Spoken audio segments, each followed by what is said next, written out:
No problem. Sir నా పేరు Madhu, RTV నుంచి.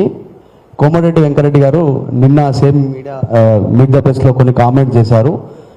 జూన్ 5వ తారీఖు తర్వాత బీఆర్ఎస్ పార్టీ ఖాళీ కాబోతా ఉంది, 25 మంది ఎమ్మెల్యేలు నాతో టచ్లో ఉన్నారు, పేర్లు చెప్పమంటే చెప్తాను అని చెప్పారు. దాంతోపాటు డీలిమిటేషన్లో భాగంగా 153కు పైగా సీట్లు కానున్నాయి. వచ్చే డీలిమిటేషన్ తర్వాత జరిగే ఎన్నికల్లో 125 సీట్లు కాంగ్రెస్ గెలుస్తుందనేటువంటి స్టేట్మెంట్ చేశారు. తర్వాత మీపైన ఆస్తులకు సంబంధించి జగదీశ్వర్ రెడ్డి అసలు ఆస్తులు గతంలో ఎంత ఉండి ఇప్పుడు 5,000 కోట్లకు పెరిగింది, నేను అనలేదు, శాసనమండలి చైర్మన్ అన్నారు ఒక సందర్భంలో. మరి ఈ మూడు సరే, మీరు ఇలా ఏదైనా ఒక్కటి ప్రజలకు పనికొచ్చేది ఏదైనా ఉందా?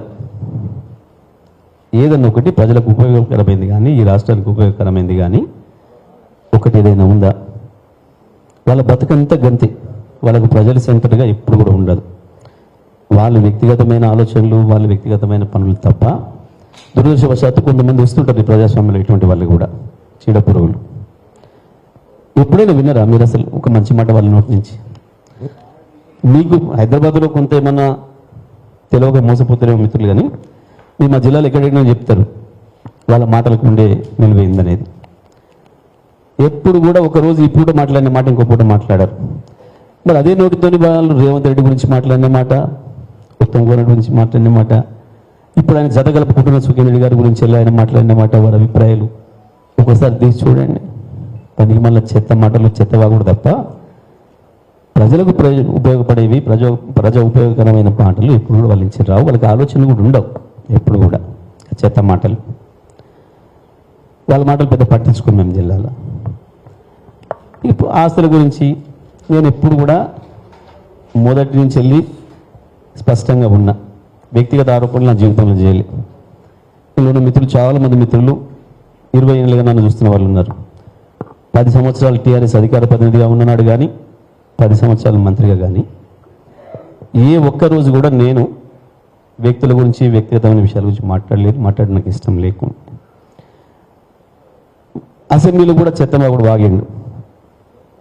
నేను వాగుడనే మాట కూడా అంతకుముందు ఎప్పుడన్నా లేదు, మొదటిసారి మాడుతున్నా.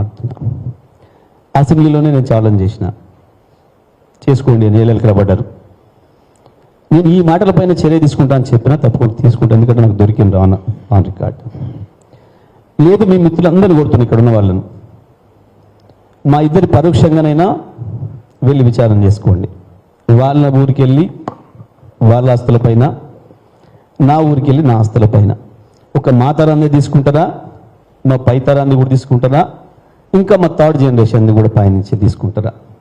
ఎవరు ఆస్తులేంది, ఎవరు ఎట్లా బతికిండ్రు, ఎవరు ఏమున్నారు, ఎవరు ఎట్లా పెరిగినాయి తీసుకోండి.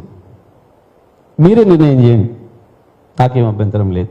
ఓపెన్గా చెప్తున్నాను నేను. తీసి బయట పెట్టండి, నాకేం అభ్యంతరం లేదు. వాళ్ళలాగా నేను ఎన్నడూ ప్రవర్తించలే. ఏంటిది వాళ్ళ పరిస్థితి? ఎక్కడి నుంచి వస్తుంది? రోజు ₹1,00,000 ఖర్చు లగ్జరీ. ఏం చెల్లి చేస్తున్నారు?